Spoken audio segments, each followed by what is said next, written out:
आज हम बात करेंगे उन आम मेडिकल इमरजेंसी के बारे में जो अक्सर क्लिनिक या डेंटल सेटिंग में सामने आती हैं। ऐसी परिस्थितियों में सही जानकारी और त्वरित प्रतिक्रिया जीवन बचा सकती है। इस वीडियो में हम हर इमरजेंसी की मुख्य पहचान, कारण और व्यावहारिक प्रबंधन के उपायों को विस्तार से समझेंगे, चाहे वह सिंकोप हो, एलर्जी रिएक्शन, अस्थमा अटैक या हाइपोग्लाइसीमिया।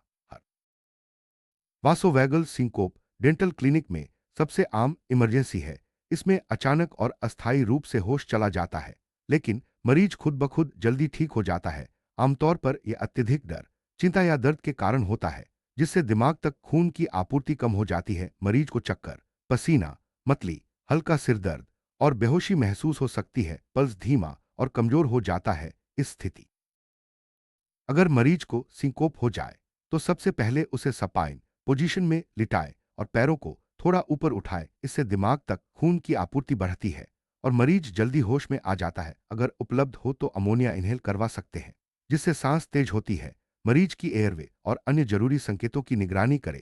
जरूरत पड़े तो ऑक्सीजन मास्क या नोजल कैनुला से दे। अगर मरीज अत्यधिक डर या चिंता के कारण बहुत तेज और गहरी सांसें लेने लगते हैं, जिसे हाइपरवेंटिलेशन कहते हैं। इससे शरीर में कार्बन डाइऑक्साइड की मात्रा कम हो जाती है, जिससे चक्कर, कमजोरी, हाथ पैर में झनझनाहट, मांसपेशियों में ऐंठन और बेचैनी हो सकती है। मरीज को पसीना, दिल की धड़कन तेज और घबराहट महसूस होती है। यह एक दुष्चक्र बन जाता है, जिसमें मरीज हाइपरवेंटिलेशन के दौरान मरीज को शांत करना और धीरे धीरे सांस लेने के लिए कहना सबसे जरूरी है। ऑक्सीजन देना इस स्थिति में जरूरी नहीं है। पुराने समय में पेपर बैग में सांस लेने की सलाह दी जाती थी, लेकिन अब यह सुरक्षित नहीं माना जाता। सबसे अच्छा तरीका है कि मरीज अपने हाथों को कप की तरह मुंह और नाक के सामने रखकर सांस ले। इससे कार्बन डाइऑक्साइड का स्तर साफ। अस्थमा के मरीजों में सांस की नली की मांसपेशियां सिकुड़ जाती हैं, जिससे खांसी, घरघराहट, सांस फूलना और हवा की कमी महसूस होती है। डेंटल क्लिनिक में यह अटैक चिंता, धूल या कुछ दवाओं के कारण हो सकता है। ऐसे मरीज आमतौर पर अपना इन्हेलर साथ लाते हैं। अस्थमा के लक्षण दिखते ही तुरंत पहचानना और सही उपचार देना जरूरी है। अगर मरीज को अस्थमा अटैक आए तो उसे सीधा बैठाए और ऑक्सीजन मास्क या नोजल कैनुला से ऑक्सीजन दे। मरीज को उसका इन्हेलर या इमरजेंसी किट का सल्बुटामोल इन्हेलर दे। हर 1 मिनट में इन्हेलर की पफ दोहराएं जब तक लक्षण ठीक न हो। अगर इन्हेलर से राहत न मिले तो डॉक्टर अवी सल्बुटामोल या हाइड्रोकार्टिसोन दे सकते हैं। गंभीर स्थिति में आईएम एड्रेनालिन भी दिया जा। एलर्जिक रिएक्शन तब होता है जब शरीर किसी एलर्जन के संपर्क में आता है, जिससे पहले वह संवेदनशील हो चुका होता है। यह रिएक्शन हल्के से लेकर जानलेवा एनाफिलैक्सिस तक हो सकता है।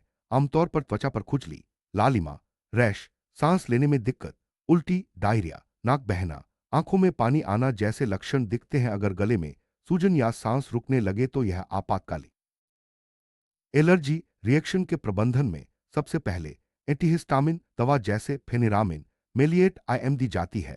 अगर लक्षण गंभीर हैं, जैसे सांस रुकना या गले में सूजन, तो तुरंत एड्रेनालिन आईएम या आईवी देना चाहिए। एड्रेनालिन सबसे जरूरी दवा है, क्योंकि यह लक्षणों को तेजी से ठीक करता है। मरीज की एयरवे, सांस और ब्लड प्रेशर की निगरानी करे। जरूरत पड़े तो हाइड्रोकार्टिसोन और डायबिटीज के मरीजों में हाइपोग्लाइसीमिया यानी ब्लड शुगर का अचानक गिरना आम है, खासकर अगर वे खाना छोड़ दें या दवा ज्यादा ले लें। इसके लक्षणों में घबराहट, पसीना, सिरदर्द, उलझन, अजीब व्यवहार और बेहोशी शामिल हैं। हाइपोग्लाइसीमिया अचानक और खतरनाक हो सकता है, जबकि हाइपरग्लाइसीमिया धीरे धीरे बढ़ता है। अगर मरीज होश में है तो उसे तुरंत मीठा पेय या ग्लूकोज दें। अगर मरीज बेहोश है तो 25-50 ml 50% डेक्सट्रोज अभी दें या 1 mg ग्लूकागॉन आईएम दें। मरीज की सांस, ब्लड प्रेशर और अन्य संकेतों की निगरानी करें। हाइपरग्लाइसीमिया की स्थिति में मरीज को अस्पताल रेफर करें, क्योंकि उसका उपचार क्लिनिक में सीमित है।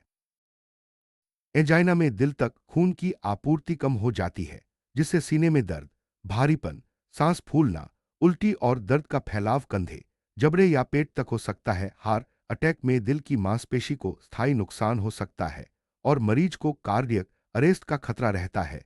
दोनों ही स्थितियों में तुरंत पहचान और उपचार जरूरी है। सीने में दर्द की स्थिति में मरीज को ऑक्सीजन दें और नाइट्रोग्लिसरीन टैबलेट या स्प्रे सबलिंगुअल दें। हर 5 मिनट में एक टैबलेट अधिकतम 3 बार दें। अगर हार्ट अटैक की आशंका हो तो मरीज को 150-325 mg एस्पिरिन चबाने के लिए दें। मरीज को जल्द से जल्द कार्डियोलॉजिस्ट के पास भेजें। अगर कार्डियक अरेस्ट हो जाए तो तुरंत सीपीआर और एईडी का प्रयोग करें। सीजर यानी दौरा मस्तिष्क की असामान्य इलेक्ट्रिकल गतिविधि के कारण होता है। इसमें मरीज को झटके आते हैं, होश चला जाता है, सांस रुक सकती है और जीभ कट सकती है। दौरा आमतौर पर 1-2 मिनट में खुद ब खुद रुक जाता है। दौरे के बाद मरीज को थकान, उलझन और नींद महसूस हो सकती है। दौरे के दौरान मरीज को पकड़ने या मुंह में कुछ डालने की कोशिश न करें। मरीज को करवट पर लिटाएं ताकि एयरवे सुरक्षित रहे और सिर के नीचे सॉफ्ट पैरिंग रखें। दौरा रुकने के बाद एयरवे, सांस और अन्य संकेतों की निगरानी करें। जरूरत हो तो ऑक्सीजन दें। अगर दौरा लगातार चल रहा है, स्टेटस एपिलेप्टिकस, तो डॉक्टर डाइजेपाम आईवी दे सकते हैं। कभी कभी दवा की अधिक मात्रा, गलत तरीके से इंजेक्शन या तेज डोज देने से ओवरडोज रिएक्शन हो सकता है। डेंटल क्लिनिक में लोकल एनेस्थेटिक, ओपियोइड या बेंजोडाइजेपिन का ओवरडोज देखा जा सकता है। इसके लक्षणों में बेचैनी, उलझन, झनझनाहट, झटके, सांस रुकना और कार्डियक अरेस्ट शामिल हैं। लोकल एनेस्थेटिक ओवरडोज में एयरवे और सर्कुलेशन को बनाए रखें, ऑक्सीजन दें और जरूरी हो तो बीएलएस शुरू करें। ओपियोइड ओवरडोज में नालोक्सोन एंटीडोट के रूप में आईएम या आईवी दे। बेंजोडाइजेपिन ओवरडोज में फ्लुमेजेनिल आईवी दे। मरीज की निगरानी कम से कम 1 घंटे तक करें, क्योंकि दवा का असर दोबारा लौट सकता है। डेंटल क्लिनिक में कभी कभी दांत, उपकरण या अन्य वस्तु गलती से गले में फंस सकती है। अधिकतर वस्तुएं पेट में चली जाती हैं और बिना दिक्कत के बाहर निकल जाती हैं, लेकिन अगर वस्तु सांस की नली में चली जाए तो यह जानलेवा हो सकता है। हल्के फंसाव में मरीज खांस सकता है, लेकिन गंभीर फंसाव में सांस रुक सकती है। अगर वस्तु दिख रही है तो मैगिल्स, फोर्सेप्स या सक्शन से निकाले। अगर सांस रुक गई है तो हेमलिच मैन्यूवर या एब्डोमिनल थ्रस्ट करें। 1 साल से छोटे बच्चों में पीठ पर थपकी और छाती पर दबाव दें। अगर यह भी न हो तो क्रिकोथायरोटोमी जैसी प्रक्रिया से एयरवे खोले। मरीज को स्थिर होने पर अस्पताल रेफर करें। क्रिकोथायरोटोमी एक आपातकालीन प्रक्रिया है जिसमें गले के क्रिकोथायरॉयड मेम्ब्रेन में चीरा लगाकर ट्यूब डाली जाती है ताकि मरीज की सांस की नली खुल सके। यह तब किया जाता है जब अन्य सभी उपाय विफल हो जाए। इस प्रक्रिया में स्कैल्पल, नोजल स्पेकुलम और ट्रेकियोस्टोमी ट्यूब या एंडोट्रेकियल ट्यूब का इस्तेमाल होता है। हाइपोटेंशन यानी ब्लड प्रेशर का गिरना, सिस्टोलिक 90 mmHg दिमाग तक खून की आपूर्ति कम कर देता है। डेंटल क्लिनिक में इसका सबसे आम कारण वासोवैगल सिंकोप है। इसमें पल्स धीमा और कमजोर हो जाता है। मरीज को सपाइन पोजीशन में लिटाकर पैर ऊपर करने से राहत मिलती है। अगर हाइपोटेंशन सिंकोप के कारण है तो सपाइन पोजीशन और पैरों को ऊपर उठाना काफी है। अगर ब्लड प्रेशर नहीं बढ़े तो एट्रोपिन आईएम स्लैश अभी दे। जरूरत पड़े तो नॉर्मल सलाइन तेजी से दे। एपेड्रिन आईएम या सबलिंगुअल भी दिया जा सकता है। अगर मरीज की हार्ट रेट सामान्य या तेज है तो फेनाइलेफ्रिन आईवी दे। कभी कभी मरीज को दर्द, बेचैनी या लंबी प्रक्रिया के दौरान ब्लड प्रेशर बढ़ सकता है। अगर इसके साथ सीने में दर्द, सिर दर्द या नजर धुंधली हो तो दवा से ब्लड प्रेशर कम करना जरूरी है। अगर स्ट्रोक के लक्षण दिखें तो ब्लड प्रेशर कम करने की कोशिश न करें। अगर मरीज को हाइपरटेंशन है और लक्षण गंभीर हैं तो एस्मोलोल अभी दिया जा सकता है। इसकी डोज 0.5 mg/kg है, जिसे जरूरत के अनुसार बढ़ाया जा सकता है। पुराने समय में निफेरिपाइन सबलिंगुअल देने की सलाह दी जाती थी, लेकिन अब यह सुरक्षित नहीं है। मरीज के ब्लड प्रेशर और हार्ट रेट की लगातार निगरानी करें। स्ट्रोक या ट्रांजिएंट इस्केमिक अटैक तय दिमाग में खून की आपूर्ति रुकने से होता है। आमतौर पर यह बुजुर्ग, हाई ब्लड प्रेशर, डायबिटीज या एथेरोस्क्लेरोसिस के मरीजों में होता है। टीआई के लक्षण कुछ घंटों में ठीक हो जाते हैं, लेकिन स्ट्रोक में बोलने, चलने, चेहरे या हाथ पैर में कमजोरी, सिरदर्द, उल्टी और होश में बदलाव हो सकता है। स्ट्रोक की आशंका होने पर मरीज को तुरंत अस्पताल भेजना चाहिए जब तक ट्रांसपोर्ट की व्यवस्था हो। मरीज को करवट पर लिटाएं, एयरवे सुरक्षित रखें, सक्शन करें, संकेतों की निगरानी करें और ऑक्सीजन दे। जल्दी इलाज से स्ट्रोक के कुछ मामलों में बेहतर परिणाम मिल सकते हैं। सिंकोप के मुख्य कारण डर, चिंता और दर्द हैं। इसे रोकने के लिए मरीज से अच्छा संवाद, भरोसा दिलाना और स्ट्रेस कम करने के उपाय अपनाएं। अगर मरीज को पहले सिंकोप हुआ हो तो उसकी हिस्ट्री जरूर लें और उपचार के दौरान सतर्क रहें। हाइपरवेंटिलेशन में मरीज की घबराहट और तेज सांसें एक दुष्चक्र बना देती हैं। इससे शरीर में कार्बन डाइऑक्साइड कम हो जाता है, जिससे और ज्यादा घबराहट और शारीरिक लक्षण बढ़ जाते हैं। इस चक्र को तोड़ना जरूरी है। अस्थमा के मरीजों को सलाह दें कि वे अपना इन्हेलर साथ लाएं और उपचार से पहले उसका प्रिवेंटिव इस्तेमाल करें। क्लिनिक में इन्हेलर हमेशा उपलब्ध रखें। जिन दवाओं से एलर्जी या अस्थमा ट्रिगर हो सकता है, उनसे बचें। मरीज से उसकी एलर्जी हिस्ट्री जरूर पूछें, खासकर पेनिसिलिन, लोकल एनेस्थेटिक या लेटेक्स के लिए। अगर मरीज को किसी दवा से एलर्जी है तो उसे फाइल में नोट करें और भविष्य में उस दवा से बचें।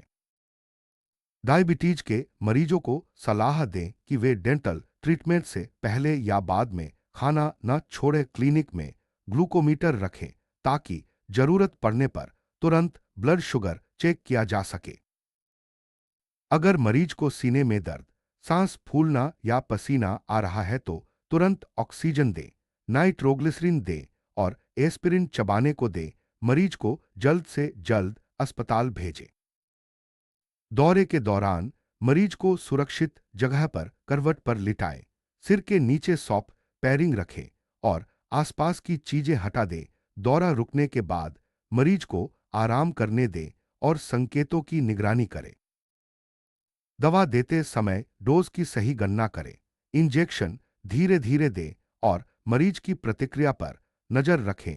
ओवरडोज की संभावना हो तो तुरंत उपचार शुरू करें और मरीज की निगरानी करें। डेंटल ट्रीटमेंट के दौरान छोटे उपकरण या दांत को गिरने से बचाने के लिए रबर डैम या थ्रेड का इस्तेमाल करें। बच्चों में विशेष सावधानी बरतें और ट्रीटमेंट के दौरान सतर्क रहें। लंबे समय तक लेटे मरीज को धीरे धीरे उठाएं और चेयर को धीरे धीरे ऊपर करें। बुजुर्ग मरीजों में खास ध्यान रखें ताकि ऑर्थोस्टेटिक हाइपोटेंशन न हो। अगर मरीज हाई ब्लड प्रेशर की दवा लेना भूल गया है तो उसकी नियमित दवा दें। स्ट्रोक के लक्षण दिखें तो ब्लड प्रेशर कम करने की कोशिश न करें। स्ट्रोक की पहचान के लिए फास्ट तकनीक अपनाएं। एफेस गिरना, ए आर्म में कमजोरी, एस स्पीच में दिक्कत, टी टाइम यानी तुरंत इलाज। क्लिनिक में इमरजेंसी किट हमेशा तैयार रखें, जिसमें oxygen, inhaler, adrenaline, antihistamine, naloxone, flumazenil, glucose, aspirin और जरूरी उपकरण हो। स्टाफ को इनका इस्तेमाल सिखाएं। हर क्लिनिक स्टाफ को बेसिक लाइफ सपोर्ट बीएलएस और कार्डियोपल्मोनरी रिससिटेशन सीपीआर की ट्रेनिंग होनी चाहिए। इमरजेंसी में सही समय पर सीपीआर देने से मरीज की जान बच सकती है। मरीज को उसकी एलर्जी, डायबिटीज, अस्थमा या अन्य बीमारियों के बारे में जागरूक करें। उन्हें बताएं कि इमरजेंसी में क्या करना है और कौन सी दवा या उपकरण साथ लाना है। इमरजेंसी के समय पूरे स्टाफ का तालमेल जरूरी है। हर सदस्य को अपनी जिम्मेदारी पता होनी चाहिए। टीम वर्क से मरीज को जल्दी और सही उपचार मिल सकता है। इमरजेंसी के बाद मरीज को संबंधित विशेषज्ञ के पास रेफर करें, जैसे न्यूरोलॉजिस्ट, कार्डियोलॉजिस्ट या पल्मोनोलॉजिस्ट। मरीज को आगे की सावधानियों और दवाओं के बारे में समझाएं। हर इमरजेंसी की घटना, उपचार और दवाओं का रिकॉर्ड रखें। इससे भविष्य में इलाज और कानूनी प्रक्रिया में मदद मिलती है। मेडिकल इमरजेंसी कभी भी आ सकती है, लेकिन सही जानकारी, तैयारी और टीम वर्क से हम मरीज की जान बचा सकते हैं। क्लिनिक में इमरजेंसी किट, ट्रेनिंग और सतर्कता हमेशा बनाए रखें। मरीज की सुरक्षा और स्वास्थ्य हमारी पहली प्राथमिकता है धन्यवाद।